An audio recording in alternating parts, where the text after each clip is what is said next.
Good. Okay, so it's, yeah. Good evening, everyone. Sorry, you just heard a little bit of a preview of our incredible speakers this evening. It is so wonderful to have you all here. I am Daniela Hofscher from the Johannesburg Holocaust and Genocide Center. Tonight is the third and final installment of our incredible event with Posen Library and the Kaplan Center, the Jewish Culture and Civilization. Tonight's talk is by Professor Samuel Kassow, Jewish Writing During the Holocaust. We're very excited to get started. Thank you all so much for joining us here. I know it is very cold here in Johannesburg. We'd love to know where you're coming from.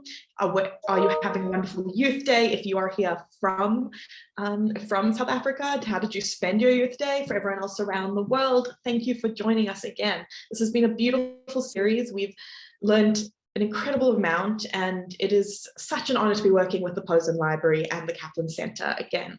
Now, if you'll give us just 2 more minutes to let in our audience, we're expecting quite a large audience this evening.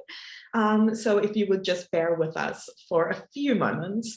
I see that Mervyn is joining us from Johannesburg. Hello, Mervyn, lovely to have you joining us again. It's so wonderful to have our audience here. And thank you if you've joined, if this is your first of these 3 sessions. There are recordings available on our YouTube channel of the first 2, or if you've been with us all along the way, welcome back, and we're so happy to have you. I will ask just everyone to please keep yourself on mute throughout the presentation. If you do have questions, and we of course encourage questions, write them in the chat, and we'd love to hear from you. And we will begin again just in a few moments. I do hear, if everyone could please just keep their microphones off. I do hear some background noise, not a problem at all, but please, especially when our speakers are talking. So again, this is Jewish Culture and Civilization, our third and final event in this series. Sorry, I think I can hear some people. I'm just going to mute you for now. Thank you. Again, if you do have any questions or concerns, please, you can write them in the chat. So this is our final event in the series Jewish Culture and Civilization with the Kaplan Center and the Posen Library of Jewish Culture and Civilization. Our final event, Jewish Writing During the Holocaust. We're so glad that you've all managed to join us. It is Youth Day here in South Africa. It is freezing here in Johannesburg.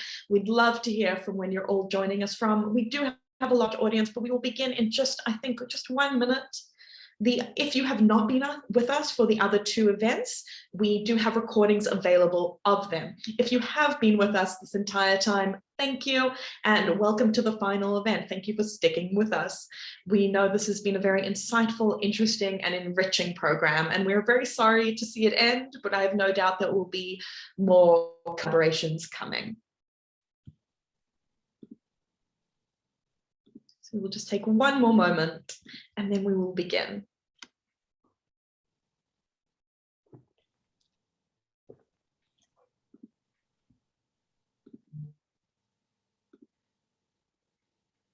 Again, please just remember, for housekeeping reasons, to keep yourself muted throughout the presentation. If you do have any questions for our incredible speaker this evening, please write them in the chat.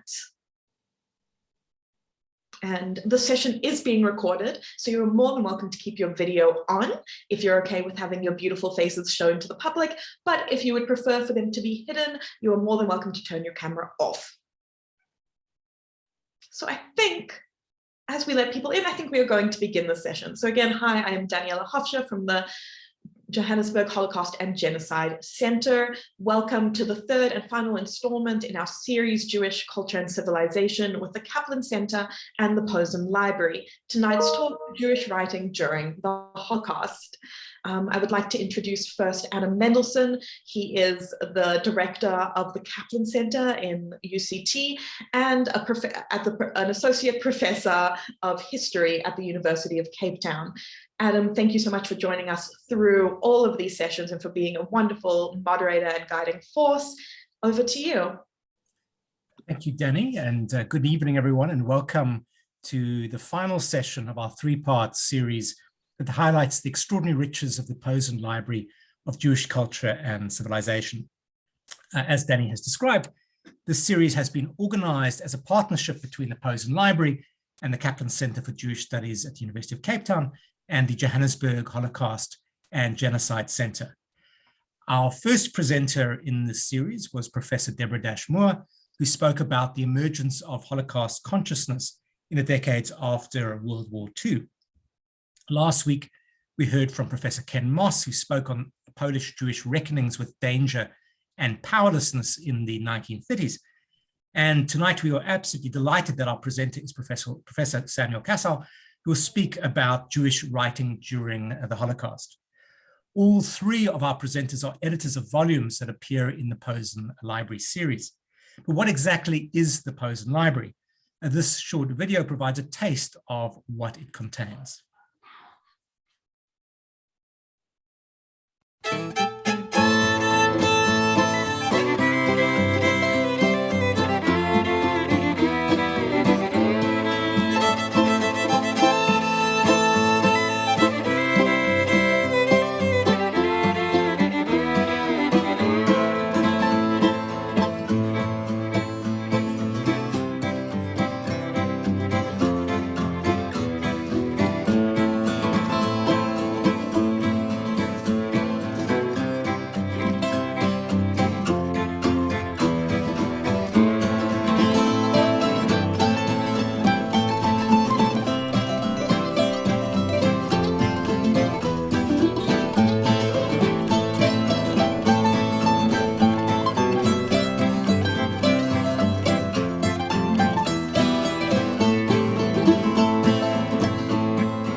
If you have not already done so, it is definitely worth spending time on the Posen Library site, where you have access to many of the wonderful documents which the library makes available. So our speaker this evening is Professor Samuel Kassow. He's the Charles Northam Professor of History at Trinity College and the author of many studies of Russian and Jewish history, including Who Will Write Our History, Emanuel Ringelblum, the Warsaw Ghetto and Oyneg Shabes Archive, which was published by Indiana University Press in 2007. The book received the Orbis Prize of the American Association for the Advancement of Slavic Studies and was a finalist for a National Jewish Book Award. He's also the co-editor of Catastrophe and Rebirth, 1939 to 1973, volume 9 of the Posen Library of Jewish Culture and Civilization. This volume explores Jewish perceptions of the momentous events of the mid-20th century and how Jewish people around the world redefine themselves in the face of tragedy, displacement, and dispersion. Thank you very much, Professor Kassow, for speaking to us this evening. Okay, well, thank you very much for inviting me. And it's a pleasure to talk to an audience in South Africa. I've been to the country a couple of times, and it's been a wonderful experience. And of course, the Posen anthology underscores the centrality, the salience of the anthology as a form of expression in Jewish history. The Bible, the Talmud, the Siddur, the Haggadah, all the way to modern anthologies like the Jewish Catalog. The anthological form has played a critical role in Jewish culture. Anthologies are a flexible form that introduce new ideas. They undermine old paradigms. They facilitate diversity and dissent. And especially in the period of Volume 9, 1939 to 1973, the Jewish world was turned upside down of the Holocaust, the establishment of the State of Israel, the destruction of East European Jewry, the rise of the United States as a major Jewish center, huge cultural shifts. All of this is reflected in our anthology. And of course, a major theme in Volume 9 is Jewish cultural expression in the Holocaust. And so the first slide is an anthology that was compiled in the Warsaw Ghetto in 1940 by Oyneg Zuckerman and Eliyahu Gutkowski. Oyneg Zuckerman became a leader of the Jewish resistance in the Warsaw Ghetto. In 1940, Jews still had no idea of the final solution. The Germans had not yet made a decision to actually murder European Jewry, but Jews were already being persecuted. They were being herded into ghettos. And at this period of terrible crisis in Jewish history, Zuckerman and Gutkowski prepared an anthology of readings from Jewish history, from the biblical period all the way to the present time, to remind Jewish youth, and this anthology was aimed at Jewish young people in the Warsaw Ghetto, to remind Jewish youth that Jewish history is a story not just of persecution, but of resilience, of survival. We survived the Romans, we survived the Crusaders, the Cossacks. Let's learn from our past so we could survive this too. Both Zuckerman and Gutkowski were secular Zionists, but they followed in the footsteps of the great historian Shimon Dubnov, who said, maybe I can't believe in God, but I can certainly study Jewish history and learn about the greatness of the Jewish people. So history, as it were, becomes the religion of the secular Jew. And this anthology really highlights the critical role of cultural and spiritual resistance, not just armed resistance, but spiritual resistance as well. Okay, next slide. Now, as this anthology in the Warsaw Ghetto was becoming an object of study in the youth movements across the ocean in the United States, an American Jew, Leo Schwartz, was putting together a very different kind of anthology entitled Memoirs of My People. Memoirs of My People is an anthology which asks new questions and calls for new conversations about Jewishness. At a time of supreme crisis in Jewish history, the first news of the mass murder in Europe is already beginning to filter through. What Schwartz is saying is that we need to look at the Jewish past and the Jewish present, not just through the prism of books and ideas, but through the prism of individuals. We have to think about stories of Jewish men, women, children, the lives they led, the questions they asked, how they loved, how they coped, how they endured. In the foreword to this anthology, Schwartz was saying, I am looking, and I'm quoting now, I'm looking for the hot burning heart of the Jewish people, the stories of individuals and not just the collective. And a major theme in what Schwartz calls this burning heart of the Jewish people is this theme of Jewish resilience and Jewish resistance. Okay, next slide. This slide shows Abba Kovner testifying at the Eichmann trial in 1961. In the Vilna Ghetto in New Year's Eve, 1941, 1942, when Abba Kovner was only 22 years old, he was an up-and-coming Hebrew poet. He was a leader of a Zionist youth movement called Hashomer Hatzair. He would later gain fame as a leader of Vilna partisans, and then he moved to Israel, where he became a leading figure in Hebrew culture. But on that New Year's Eve in December 1941, Abba Kovner read a manifesto. In this manifesto, Abba Kovner says that the Germans intend to murder the entire Jewish people, and we have to resist. We have to fight back. If we don't have guns, if we don't have pistols, we have to fight back with culture. We have to fight back with spiritual resistance. This is literally the first time in Nazi-occupied Europe that a Jew is saying that the Nazis intend to wipe out the Jewish people and that the Jews have to draw their conclusions from that. This was 3 weeks before the Wannsee Conference that took place in Berlin in January 1942. How did Kovner know that the Nazis indeed planned to do this? He had no way of knowing, but he had an intuition.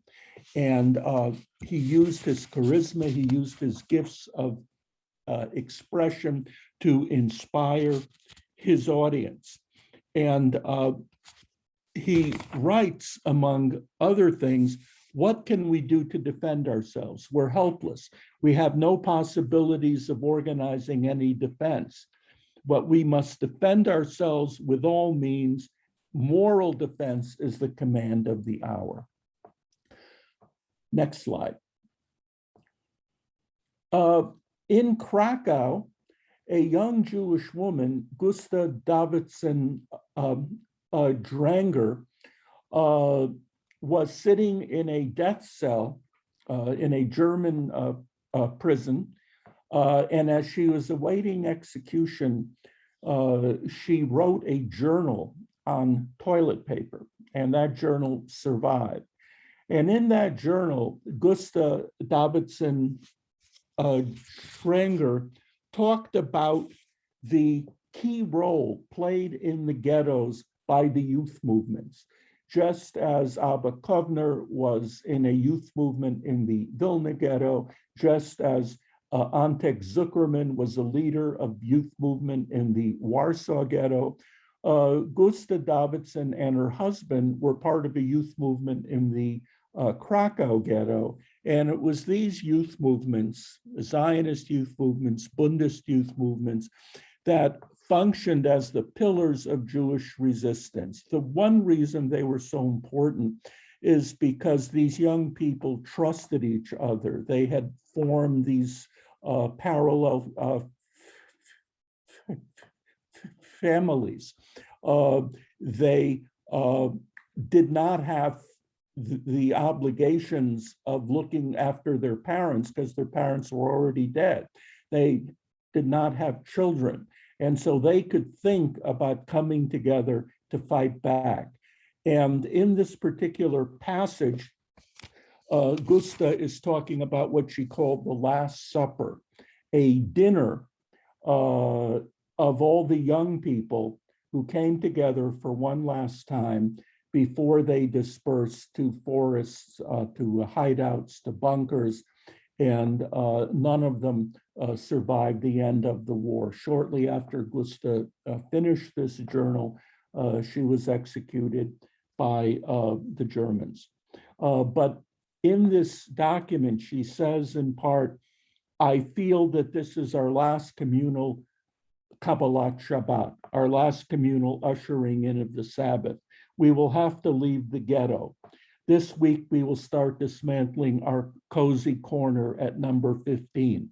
Another phase of our life will be over, but we must not regret anything. This is the way it must be. And by the way, her husband, Shimshon Drenger, who was also murdered by the Germans, wrote in his own journal, "What are we fighting for?" Now, he knew that the Jews had no hope of defeating the Germans, and fighting was not a means of surviving the war. They had no illusions that they would survive. But he asked the question, what are we fighting for? And the answer was, we're fighting for 3 lines in history. We're fighting so that people will remember the Jews fought back. Okay, next slide. The anthology, of course, also pays a lot of attention to the thoughts and role of religious Jews in the ghetto, religious leaders during the Holocaust. And one of the greatest examples of Hasidic thought, of Hasidic leadership, was Rabbi Kalonymus Kalman Shapiro, the Piaseczner Rebbe, as he was called. And in the Warsaw Ghetto, he gave weekly sermons to his Hasidim, which were written down and which survived because they were hidden in the secret archive of the Warsaw Ghetto that was organized by Emanuel Ringelblum. And at the beginning of the war, the Piaseczner Rebbe, like many other Orthodox Jews, as he asked himself, why are we being persecuted? Why are we suffering? He believed, like other religious Jews, that this is God's punishment for our sins, for assimilation, for all kinds of backsliding from the commandments of the Torah. But in 1941 and 1942, as things got steadily worse, the Piaseczner Rebbe began to believe that this is not just a repeat of previous disasters in Jewish history, the first and second temples, for example, but this is something entirely new. This is unprecedented. And then he goes back and asks the question, why are we suffering? Where is God? And the answer to that question that he begins to develop in the Warsaw Ghetto is that the Jews are dying, they're suffering not because they sin, but because they're soldiers in a battlefield, defending God, defending the Torah, in a war that the Nazis are fighting to create a godless pagan world, that the Jews are fighting in defense of the Torah. Just as on Purim, they were in danger because of their sins. On Hanukkah, they were also in danger, but not because they sinned, but because they were defending the Torah against the Greeks. And this is the position that they are in now in this battle against the Nazis. Next question, next slide. This extraordinary woman, Susanna Ginchanka, was murdered by the Germans in 1944. I'm haunted by the memory of this amazing poet. She grew up in the Yiddish-speaking town of Rovna in Volyn. Russian was the language spoken in her home, but she embraced Polish culture, Polish poetry, and by the 1930s, she became one of the rising stars on the Polish literary scene.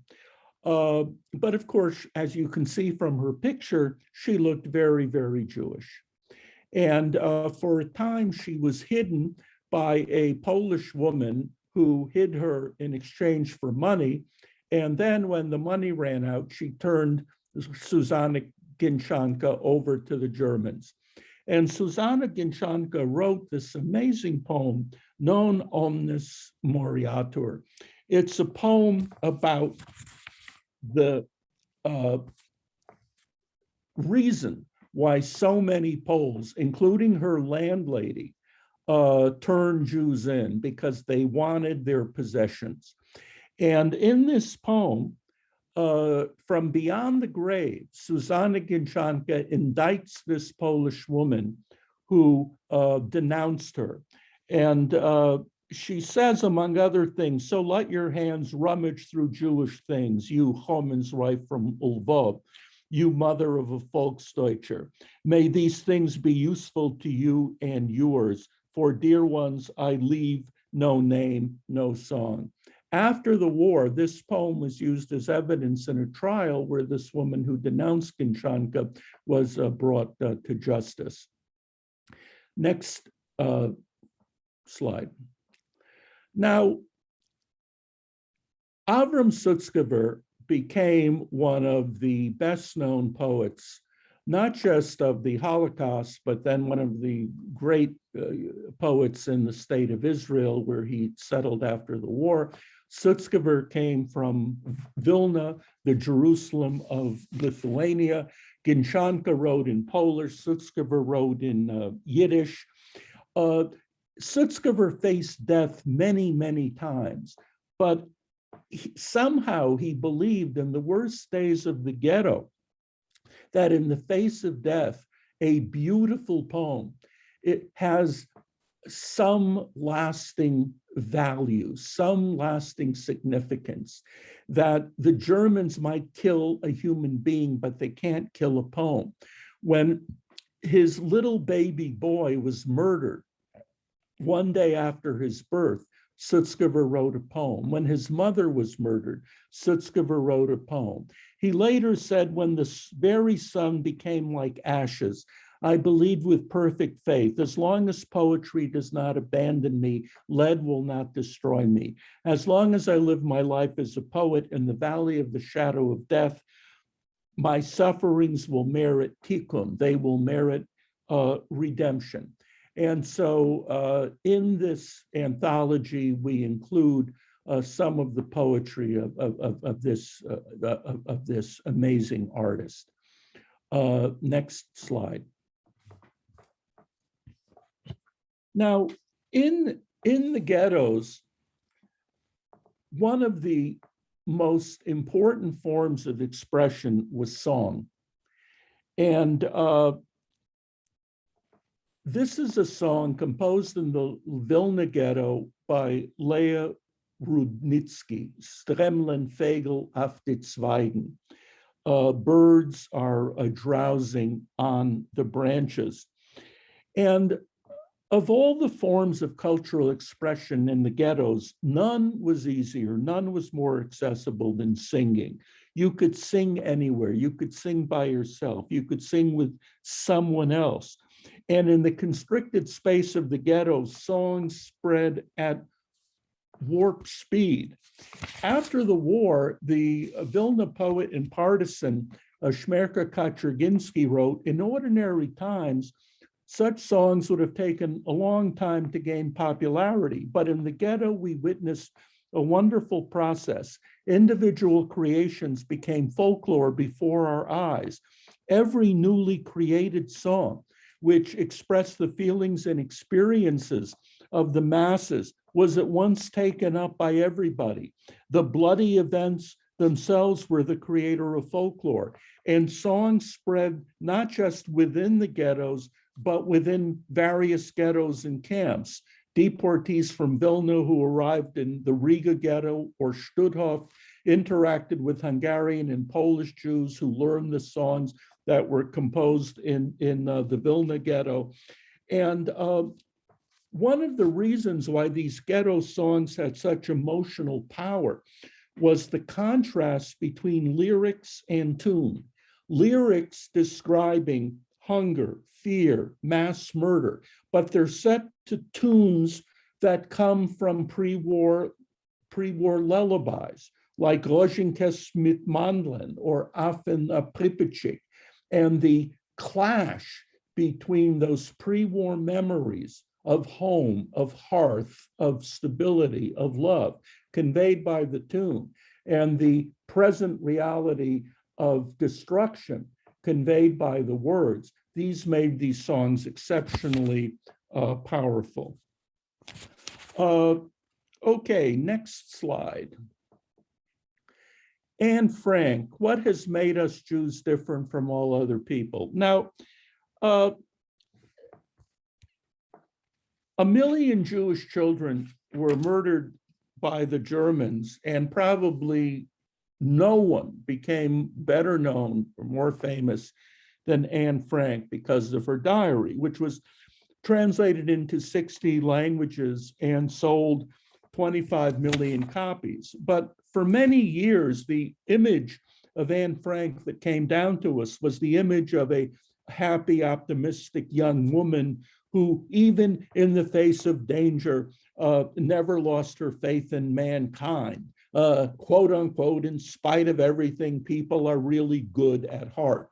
And this kind of whitewashed image of Anne Frank in many ways was shaped by her father, Otto, who wanted to play down her Jewishness and to stress the universal message that good will triumph over evil. But with the appearance of an authoritative edition of the diary in 1986, we're reminded that this is a sanitized story, and that Anne wrote a lot, which really did not make an impression until relatively recently. For example, I just want to quote an excerpt that appears in the anthology. This is what she writes in 1944. Who has inflicted this upon us?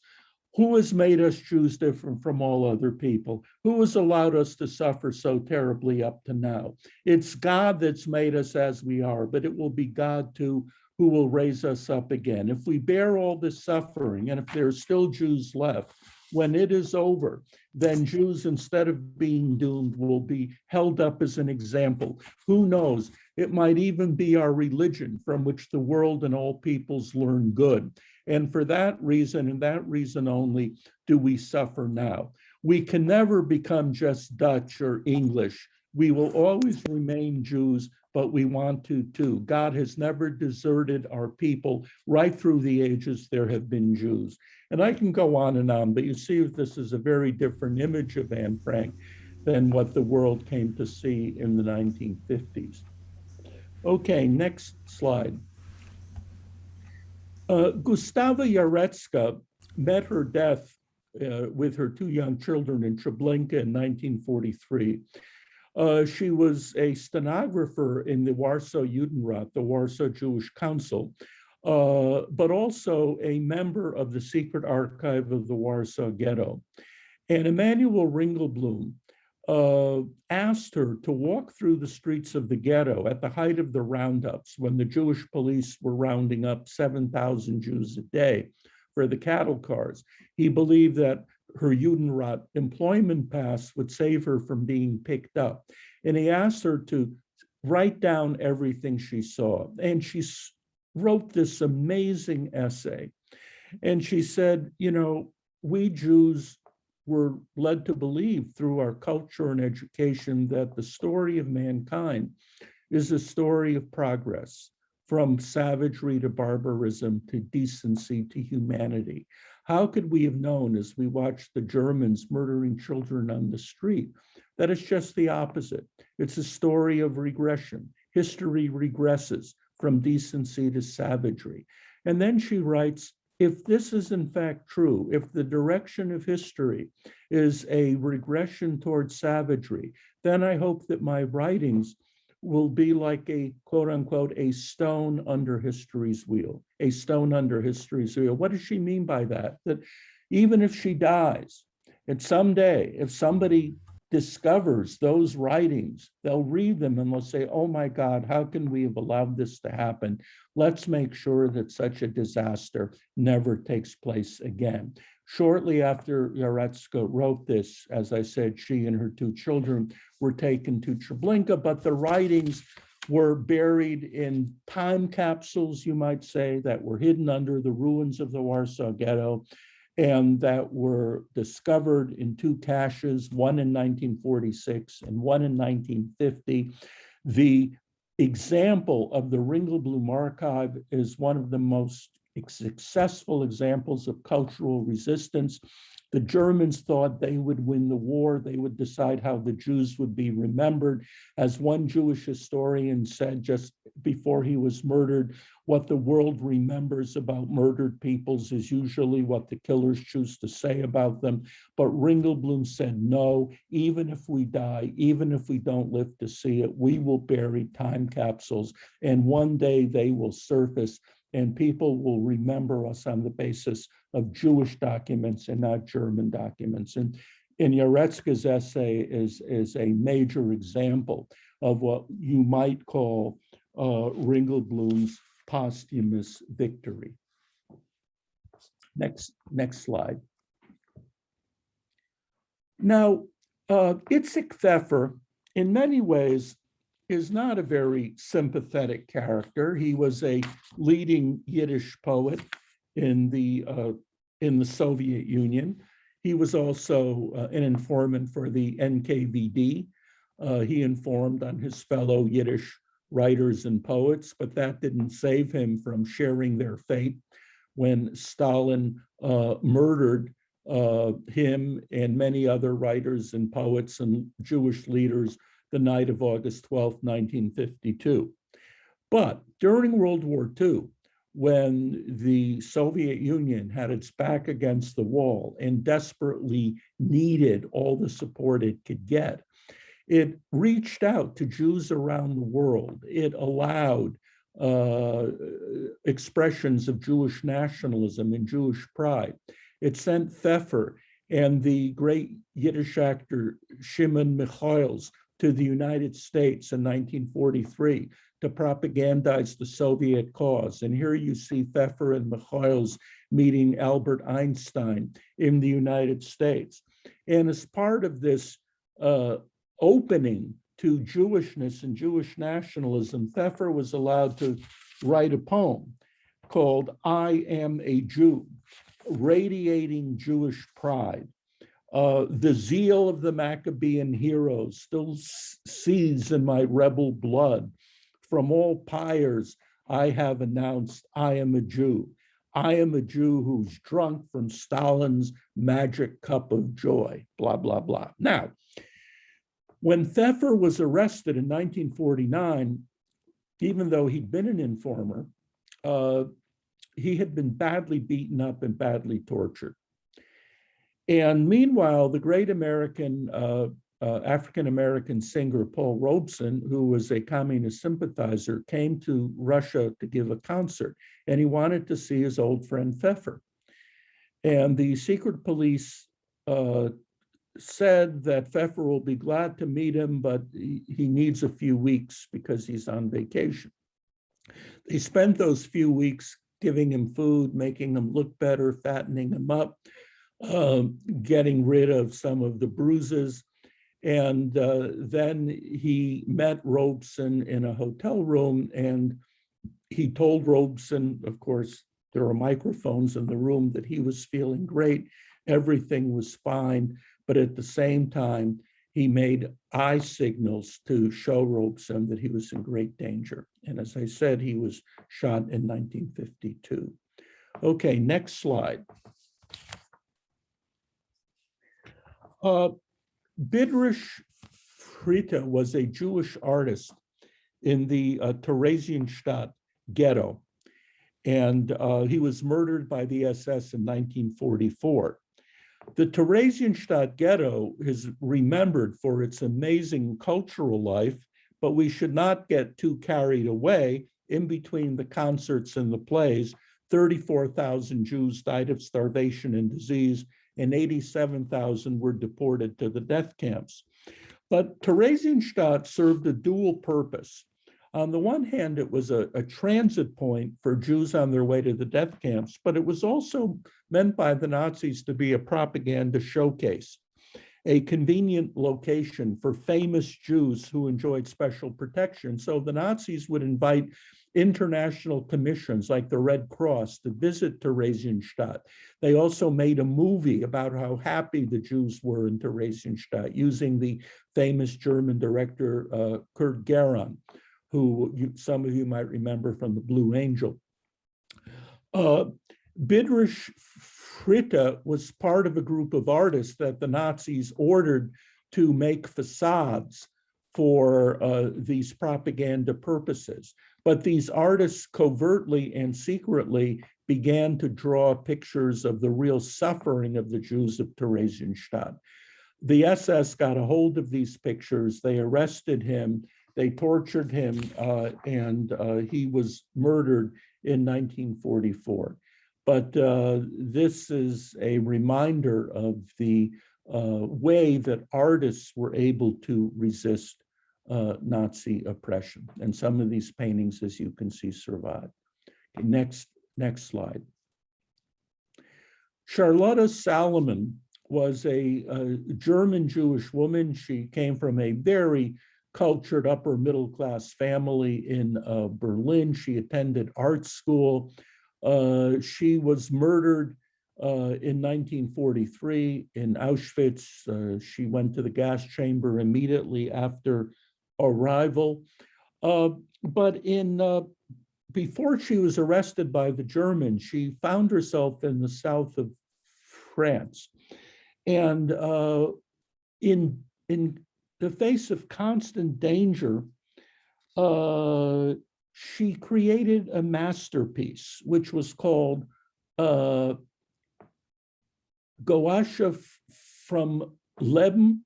This is a gouache, and the masterpiece was entitled Leben oder Theater ein Singspiel, Life or Theater and Operetta. These were hundreds of autobiographical gouaches and commentaries, which was the single largest project undertaken by a Jewish artist during the Holocaust. It's a unique combination of life writing and art that bore witness to all that Salomon had seen and experienced. She chronicled her own life, the emotional trauma of her mother's and grandmother's suicide, the suffering of a young woman in a fraught relationship with father, the fear of being picked up by the Nazis. And amazingly, these drawings survived. Charlotta Salomon didn't, but these drawings survived, and they're now being held at the Jewish Historical Museum in Amsterdam. Okay, next. The tragedy of June 1st and 2nd, 1941 in Baghdad. How many of us know, how many of us would guess that in the 1930s, Baghdad had as great a percentage of Jews in its population as Warsaw or Vilna? There was 35 to 40% of Baghdad's population was Jewish. And while we often hear about how wonderfully cozy Jews and Arabs were before Zionism, how nice Arabs were to Jews before the establishment of the State of Israel, this is a reminder that that story is not necessarily true.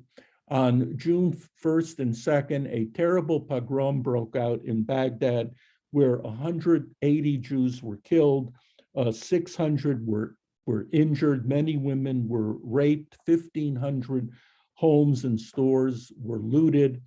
And the anonymous essayist is turning to his fellow Iraqi Jews and saying, shouldn't we learn our lesson? Stop trying to ingratiate ourselves with the Arabs. Let's think about getting a homeland of our own. This, of course, this anonymous writer was very much a Zionist. By the way, this and the next slide reminds us that we make a real effort in our anthology to encompass the entire Jewish world. We include Tunisia, Iraq, as well as South Africa, Australia.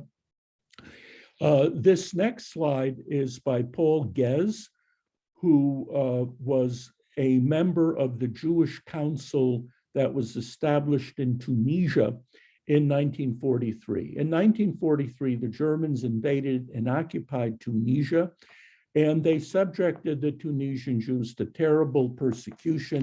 The SS actually sent an officer, Walter Rauff, to try to figure out how to send the Tunisian Jews across the Mediterranean to the death camps. But of course, the logistics were impossible. But nevertheless, the Jews were put into labor camps. They were subject to terrible suffering. And Guezz, in this essay, 6 Months Under the Boot, is describing his experiences as a leader of the Jewish Council. And it's very, very compelling reading. Next slide.